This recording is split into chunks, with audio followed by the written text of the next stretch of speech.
Bonjour amis du Zodiaque, je suis très heureuse de vous retrouver pour cette petite vidéo en astrologie, surtout à notre ère que nous sommes en train de vivre.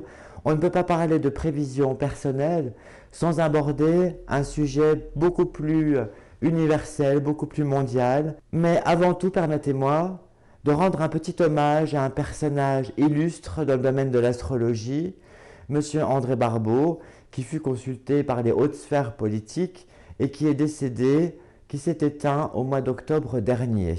Pour en revenir à nos prévisions de 2020, il faut comprendre un petit peu le mécanisme de l'astrologie, le processus. Et en ce qui concerne ce processus, on va essayer de décrypter un petit peu ce langage. C'est vrai que les gens sont amenés à l'astrologie à travers des horoscopes.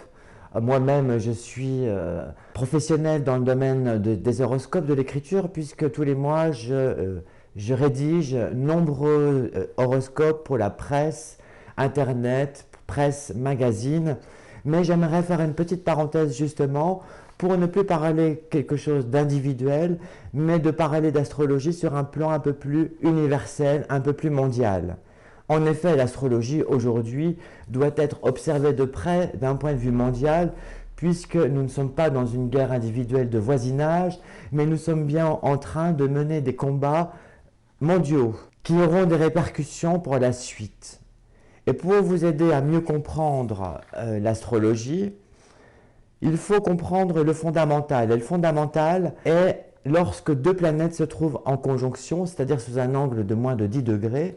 C'est à partir de ce moment où les deux planètes ensemble vont raconter une histoire par rapport aux signes qu'elles vont occuper. Et pour vous aider à mieux comprendre cette histoire, eh bien nous allons remonter un petit peu dans le temps et remonter dans le scénario qui s'est écrit lors des conjonctions, surtout sur le plan mondial. Nous allons observer le cycle Saturne-Neptune, mais nous pourrions aussi observer le cycle de Jupiter en ce moment en Capricorne, qui crée pas mal de révoltes. En Capricorne, c'est le signe des institutions. On voit bien que notre 5e République est malmenée de toutes parts par cette réforme qui est menée par notre gouvernement. Je rappelle que la 5e République est sous le signe de la balance. C'est le signe de la maison 7 en astrologie qui correspond au collectif, à l'humain. En astrologie mondiale, la conjonction Saturne-Neptune en 1847, nous allons remonter loin dans le temps, s'est produite en Verseau, ce qui a été un petit peu la naissance du marxisme. Un an plus tard, en 1848, Karl Marx écrit, philosophe allemand, écrit son manifeste du Parti communiste. Et nous verrons que ce cycle de 184 ans, avec ses conjonctions successives, sur le plan astrologique, deux planètes qui se rencontrent, racontent, dessinent un scénario.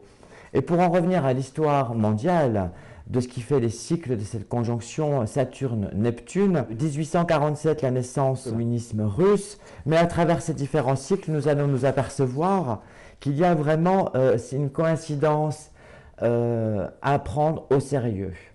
Je m'étais arrêté à 1882 qui marque la fin du cycle de Karl Marx, puisqu'il s'est éteint en taureau pendant ce cycle du taureau.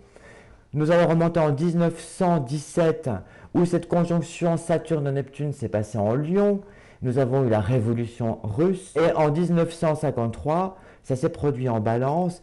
Nous avons pu, avec la mort de Staline, entamer, reprendre des dialogues entre l'Est et l'Ouest. Il faut attendre 1989 pour retrouver cette conjonction Neptune-Saturne en Capricorne dans les institutions. Et là, nous allons assister le 9 novembre 89 à la chute du mur de Berlin. Il faut bien comprendre que sur un plan mondial, ces rapports planétaires sont un peu les chefs d'orchestre de ce que nous allons vivre. Et c'est pour ça qu'actuellement j'insiste sur le plan non plus individuel, mais sur le plan beaucoup plus élargi, beaucoup plus collectif. Car le futur de notre évolution humaine et de nos conditions de vie, je dirais, sur cette planète, sont en train de se jouer actuellement. Et 2020 sera vraiment le reflet de cette transition. Il faut regarder la prochaine conjonction entre Saturne et Neptune. Et ça va se produire exactement le 17 avril 2025.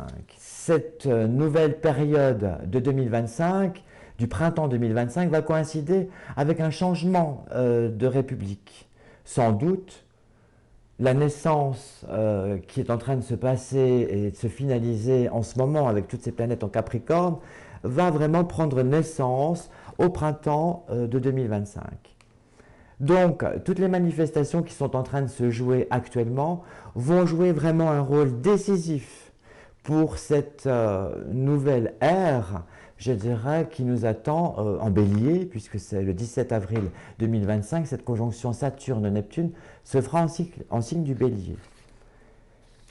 Pour en revenir à 2019, actuellement, nous avons une grande conjonction qui se passe dans le Capricorne. Il y a un an, il y avait la crise des Gilets jaunes, et aujourd'hui, ce n'est plus les Gilets jaunes, mais c'est les réformes institutionnelles qui sont en train de déranger ce courant collectif Balance. Et c'est vraiment en ce moment que les gens doivent entendre ce changement. Et l'avenir vraiment de nos enfants, du futur, va se jouer là, durant cette transition 2019-2020. Mars-avril va coïncider avec des mouvements collectifs, puisque Jupiter aussi va jouer un rôle important en ce moment. En Capricorne, il va y séjourner pas mal de mois. Et Jupiter, c'est les manifestations, c'est les mécontentements.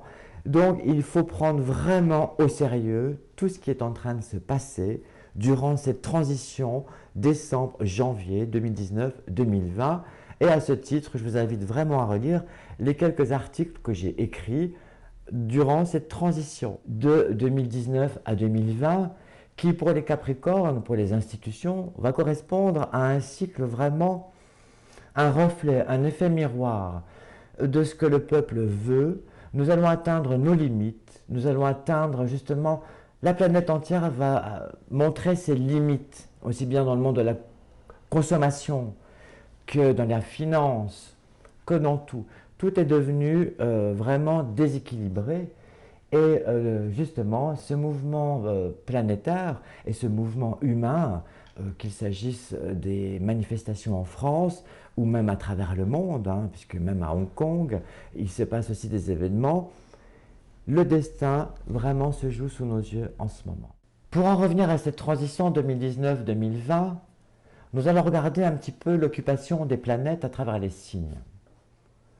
Les grands cycles nous ont montré que Saturne et Neptune avaient joué un rôle considérable dans cette mouvance politique, gouvernementale, communiste.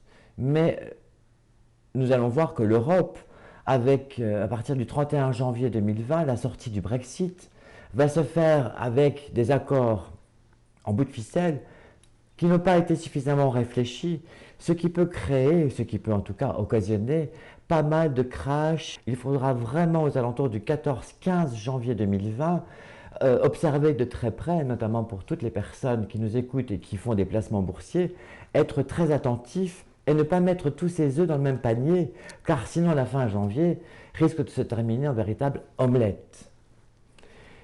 Les signes les plus marquants pour cette année 2020, le Capricorne, puisque dès cette transition 2019-2020, nous allons avoir une grande conjonction qui va mettre vraiment en effet miroir les relations entre les institutions et le peuple. Cette 5e République est vraiment faite sous le signe de la Balance, qui représente vraiment les autres. C'est la maison 7 en astrologie. Donc on ne peut rien faire sans cette approbation du peuple. Et à ce sujet, notre gouvernement Macron va être obligé de faire intervenir des femmes de signe de terre, Capricorne, comme Christine Lagarde, qui quitte la gouvernance du FMI pour rentrer à l'Europe. Il y a vraiment un grand remaniement qui est en train de se jouer. J'espère que M. Macron, né le 21 décembre, ça va être son anniversaire la semaine prochaine, va prendre toutes ces considérations humaines, de valeurs humaines, pour justement minimiser ces grands courants collectifs. Il faut savoir qu'à partir de février-mars Toutes ces énergies planétaires qui se trouvent actuellement, jusqu'en mois de janvier, en Capricorne, vont entrer en Verseau. Le Verseau, c'est le signe de la révolution, de l'indépendance. Autant dire que ces manifestations ne sont pas prêtes de s'arrêter. Il n'y aura pas de trêve, pas de répit. Et je pense que ce courant collectif qui pousse les gens à se manifester se connecte les uns aux autres, au lieu de créer des dysfonctionnements qui nous obligent à lutter contre plein de radicalisation. Il faut plutôt, au contraire, retrouver un ensemble collectif. Et c'est ce que les gens sont en train de ressentir pour que ce gouvernement qui va prendre naissance en 2025, sous la prochaine conjonction justement Saturne-Neptune en Bélier, il va falloir imposer ces règles du jeu à cette nouvelle gouvernance qui est en train de se mettre en place et à laquelle on ne pourra plus rien changer si on laisse faire les choses. Les Verseaux, signes d'air, Verseau, Balance, Gémeaux, vont aussi avoir à faire travailler leurs neurones pour pouvoir se réadapter aux nouvelles règles qui sont en train de se dessiner actuellement. Les signes d'eau, du Scorpion, du Poisson et du Cancer vont jouer un rôle beaucoup plus collectif. Et ils auront à prendre des décisions pour leur futur, mais un futur associatif, un courant collectif, comme je l'ai dit. Les signes les plus délicats pour cette année 2020 seraient plutôt les signes de feu, qui risquent de se sentir un petit peu étouffés par tout ça, et donc les lions, les béliers, les sagittaires peuvent se sentir un petit peu épuisés par cette mouvance planétaire. Merci à vous pour cette petite vidéo thématique sur l'astrologie et sur vos prévisions de 2020. N'hésitez pas à consulter mon blog pour avoir des nouvelles du ciel astrologique. Et aussi, n'hésitez pas à écouter Radio Bresse un jeudi sur deux de 10h à 11h en direct pour mon émission Autour du Zodiaque. À bientôt.